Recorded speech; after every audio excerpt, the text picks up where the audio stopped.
Samedi 4 avril 2026, mesdames et messieurs, bonsoir et bienvenue dans Viva Info. À la une de l'actualité de ce soir, il devient difficile aujourd'hui de trouver des discours sérieux et crédibles en raison des revirements fréquents des dirigeants.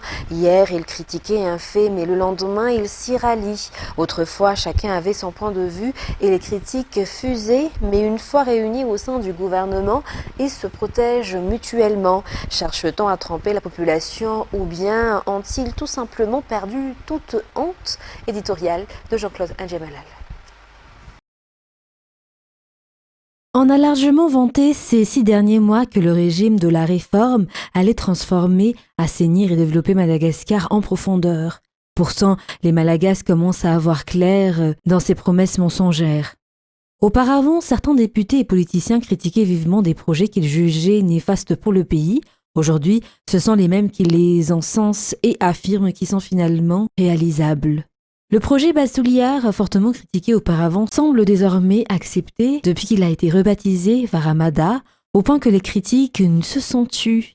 Il en va de même pour les accusations portées contre certaines personnalités impliquées dans des affaires d'exportation illégale d'or et de devises. Ces dossiers avaient même fait l'objet d'émissions spéciales à la radio et étaient classés parmi les grands dossiers. Pourtant, depuis l'installation du régime actuel, plus aucun mot à ce sujet. Faut-il comprendre que ces personnes sont devenues irréprochables une fois associées au pouvoir? Le peuple malagasy observe en silence, sans s'exprimer ouvertement. Chacun juge intérieurement le véritable visage de ses dirigeants. L'affaire Raïssa Razaïvoul a également semé la confusion dans l'opinion. Dans un premier temps, les autres personnalités l'ont défendue, affirmant qu'elle était innocente et victime d'acharnement. Et soudainement, face aux critiques croissantes, ces mêmes défenseurs ont changé de discours et ont fini par l'accuser indirectement, allant jusqu'à exposer l'affaire sur les réseaux sociaux. Tout cela constitue une grande honte pour le régime de la refondation. Peut-être que certains dirigeants ont perdu tout sens de la honte au point de ne plus se rendre compte du caractère embarrassant de ces situations. Il s'apparaît déjà clairement que certains responsables politiques n'ont pas tenu leurs promesses et manquent de constance, changeant d'avis comme le temps en hiver, une fois installés dans les postes que le peuple leur a confiés. Les divergences au sein du pouvoir sont nombreuses depuis le début de ce régime. S'agit-il d'une transition, d'un régime légal ou d'autre chose? Sur quelle base repose-t-il réellement? A-t-il déjà construit des infrastructures concrètes pour le développement local ou se contente-t-il d'inaugurer, de repeindre et de renommer des réalisations héritées du régime précédent? À ce qu'on observe, le Madared semble déjà reprendre comme à l'habitude du président Zafelber. Mais le gouvernement dispose-t-il réellement des moyens financiers pour cela? Ou agit-il sans réelle base solide? Ce que ressent la population aujourd'hui, ce sont les mêmes raisons qui avaient conduit au renversement du régime précédent, parfois même de manière encore plus excessive. Le peuple doit-il simplement s'asseoir et observer les actions des dirigeants, ou bien applaudir et scander « Merci président » ?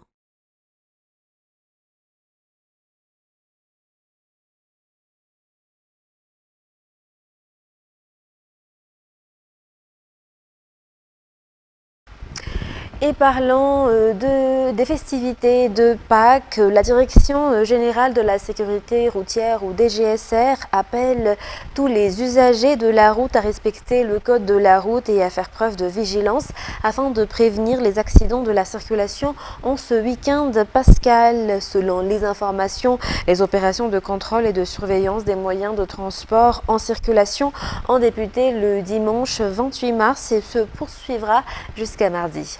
De Aniana Martina Indarangiansu. À l'occasion de l'opération Pâques Aérienne 12 ou Pâques sans accident, tel est l'objectif, prévenir les nombreux accidents de la circulation, particulièrement en cette période festive. Les actions de la DGSR ou Direction générale de la sécurité routière ne se limitent pas à Antananarivo, mais s'étendent à l'ensemble du territoire national. Elles visent principalement à faire respecter la réglementation concernant les moyens de transport utilisés par la population, qu'il s'agisse de voitures ou de motos. La DGSR appelle par ailleurs les usagers de la route à respecter en permanence les règles en vigueur. Il est possible de prévenir les accidents en respectant les mesures exigées, comme l'interdiction de consommer l'alcool au volant. Les opérations de contrôle ont débuté le 28 mars sur l'ensemble du territoire. Elles se poursuivront durant tout le week-end de Pâques et prendront fin le mardi 7 avril. Et comme tous les ans, à Pâques, un tirabé attire de nombreux vacanciers. L'ambiance est particulièrement animée en ce moment, de jour comme de nuit, notamment le long de l'avenue de l'Indépendance et aux abords de la gare où l'on retrouve divers jeux, loisirs et spectacles. Reportage de Jameson Ranjian Arman, un correspondant de Viva à un tirabé. Les festivités pascales battent leur plein à Intirabé, une ville qui attire toujours beaucoup de monde à cette période de l'année. La foule est dense, presque compacte, sur l'avenue de l'Indépendance et devant la gare, aussi bien de jour que de nuit. De nombreux vacanciers venus des quatre coins de l'île sont déjà sur place. En plus des spectacles proposés chaque soir par de nombreux artistes de renom devant la gare d'Intirabé, on retrouve également un spectacle évangélique intitulé Pâques Christ vainqueur, organisé par diverses associations religieuses, avec la participation de plusieurs artistes devant la Jirama. L'objectif est de rappeler à tous que la fête de Pâques avant tout est une fête chrétienne. Sur l'avenue de l'Indépendance, on peut voir toutes sortes de jeux et de loisirs, chacun y trouvant son plaisir. Beaucoup ont également choisi de se rendre dans les différents lieux de culte. Dans l'ensemble, la célébration de Pâques se déroule dans le calme à Intirabé, malgré des coupures d'électricité observées dans plusieurs quartiers durant 2 jours. Toujours autour de la fête de Pâques, à l'approche justement des festivités de Pâques, de nombreuses familles et associations effectuent déjà des réservations dans les sites de loisirs et d'excursions. Les lieux de loisirs sont également contraints d'augmenter leur capacité d'accueil. Le lundi de Pâques est en effet considéré comme une occasion idéale pour les familles de se détendre et de sortir, mais aussi comme un moment de pause pour les élèves. Reportage de Anne Martina et Zara Gianso. De nombreuses familles et associations aiment se détendre ou quitter la capitale pendant la période de Pâques. Pour ce site de loisirs et d'excursions situé à Masnjay, les réservations sont déjà nombreuses à l'heure actuelle, selon les responsables. Le lundi de Pâques est d'ailleurs considéré comme un jour privilégié de sortie dans l'année. Les sites de loisirs sont également obligés d'augmenter leur capacité d'accueil afin de mieux recevoir les clients, toujours selon les explications. Cela permet d'assurer la sécurité et le confort des visiteurs venus se détendre. En plus des lieux de détente et de loisirs, de nombreux événements et spectacles animés par des artistes célèbres sont également organisés à l'occasion du lundi de Pâques à Antananarivo et ses environs. Et en ce samedi précédent Pâques, des embouteillages sont observés sur la plupart des routes quittant la capitale. C'est notamment le cas sur la route nationale numéro 1. De nombreuses familles choisissent de quitter Antananarivo en cette période. En général, elles partent en excursion pour se détendre un peu. Toutefois, il n'y a pas que les familles, des groupes d'amis se réunissent également pour profiter ensemble du week-end de Pâques. Poursuivant les actualités de ce soir, dans la page Faits divers, un violent incendie s'est déclaré ce matin à Ranmafan, dans le district d'Ifanadine, le local d'une association de femmes spécialisée dans la broderie et le tissage de soie, ainsi que plusieurs habitations privées ont été entièrement détruites par les flammes. L'origine du sinistre reste encore inconnue. Les détails avec Fandesena Mireille. C'est aux alentours de 2 heures ce matin qu'un important incendie s'est produit à Ranmafan, dans le district d'Ifanadine, sur la route menant à la piscine naturelle de Ranmafan. Le bâtiment d'une association de femmes brodeuses et tisseuses de soie, ainsi que plusieurs habitations, ont été touchées et entièrement consumées par le feu. Malgré les efforts des habitants pour maîtriser l'incendie, les dégâts sont considérables. De nombreux biens ont été détruits et plusieurs maisons endommagées. Pour l'heure, les causes exactes du sinistre ne sont pas encore déterminées. De nombreuses personnes ont été affectées et sinistrées à la suite de cet événement. Et un homme a perdu la vie suite à des tirs effectués par des coupeurs de route sur la route nationale numéro 4 au niveau de la commune d'Intanbar dans le district de Maevatanan, selon les informations en date du 30 mars dernier. Par ailleurs, les actes d'insécurité prennent récemment diverses formes. Les malfaiteurs sont presque systématiquement armés comme lors de l'incident survenu hier à Saint-Pinvert-Imbujachimbu. Reportage. Une attaque de bandits armés sur la route nationale numéro 4 dans la localité d'Intanbar, district de Maevatanan, a coûté la vie à un homme dans la nuit du lundi 30 mars dernier. Selon les informations, Les assaillants avaient bloqué la route à l'aide de pierres, empêchant toute circulation, que ce soit en provenance d'Antananarive ou des routes nationales numéro 6 et numéro 4. Un véhicule en provenance de Madingue, refusant de s'arrêter, a tenté de faire demi-tour pour éviter l'obstacle, mais les bandits ont ouvert le feu. Le conducteur a été grièvement blessé, il a eu le bras sectionné et a également été touché à l'abdomen. Malgré ses blessures, il a essayé de quitter les lieux, mais il a succombé à cause d'une importante perte de sang, bien qu'il ait été rapidement évacué vers un centre de soins à Maïvatanan. Les forces de l'ordre se sont rendues sur les lieux après avoir reçu un appel d'urgence. Face à cette situation, les usagers de la route expriment leur inquiétude et lancent un appel aux autorités compétentes pour trouver des solutions urgentes afin de rétablir la sécurité sur les routes nationales. Ils insistent sur la nécessité de mettre en place des mesures efficaces et rigoureuses pour protéger la population et éradiquer les coupeurs de route, notamment sur la route nationale numéro 4 très fréquentée, surtout à l'approche des fêtes de Pâques. Par ailleurs, les actes criminels se multiplient également dans d'autres localités comme Tuamassen et au Sapin Vert à Mujachim. Un point commun ressort, les assaillants sont presque toujours armés. Il est peut-être temps pour les forces de l'ordre de démontrer les compétences acquises grâce aux formations dispensées par les Russes et de mobiliser les nouveaux équipements récemment fournis à Madagascar. Ou bien, ces moyens et expériences destinés à des contextes de guerre ne sont-ils pas adaptés aux missions quotidiennes de maintien de l'ordre dans le pays ? Dans les actualités internationales de ce soir, le chocolat est-il en passe de devenir un produit de luxe? C'est en tout cas l'autre or noir du moment. Les prix du cacao se sont envolés afin de se stabiliser, mais les conséquences sont là et elles sont surprenantes. Un chargement de 12 tonnes de barres chocolatées a été volé dans les supermarchés. Il devient également une cible au point que les Britanniques ont décidé de le placer sous antivol. Les détails avec France 24. Ces images ont été diffusées par la police britannique. En pleine nuit, un homme fracture la porte d'une épicerie. Une fois à l'intérieur, il ne se dirige pas vers la caisse, mais vers ce rayon où il subtilise en quelques secondes plusieurs dizaines de barres chocolatées. Sur cette autre vidéo, la police interpelle un homme qui vient de dérober plus d'une dizaine de paquets d'œufs en chocolat.